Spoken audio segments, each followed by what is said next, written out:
اللهم صل وسلم وبارك على سيدنا محمد.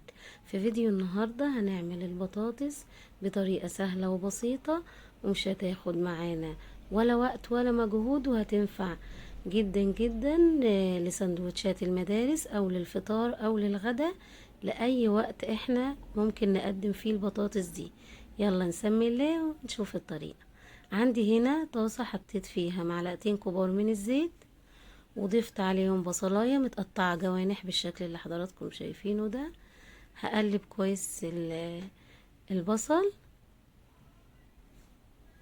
واول ما البصل بتاعنا يبتدي ياخد لون معانا، بس قبل ما نشوف الطريقة مع بعض ما تنسوش تعملوا الاشتراك في القناة ولايك. اول ما البصل يبتدي ياخد طريقة بالشكل ده، ياخد لون بالشكل ده، هننزل عليه الفلفل الالوان.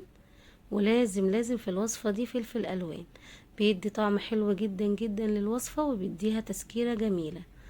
قلبت حطيت الفلفل الألوان وهسيبه حوالي 5 دقايق كده مع البصل لغاية ما يستوي معايا خالص، وهبتدي نحط التوابل بتاعتنا. أنا حطيت رشة من الملح، وبعدين هنحط التوابل دي حسب ما حضراتكم عايزين. حطيت كمان رشة من الكمون، ورشة بسيطة من الفلفل الأسود، وكمان رشة من الكزبرة.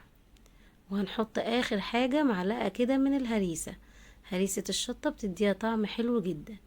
وهقلب كده الفلفل مع البصل بالشكل اللي حضراتكم شايفينه ده. وعندي بطاطس محمراها بالطريقة اللي حضراتكم عايزينها، يعني ممكن في الان فراير او في الفرن، او بطاطس محمرة بالطريقة العادية. ضفت البطاطس بالشكل ده، وهنقلب احلى واجمل بطاطس ممكن تعمليها.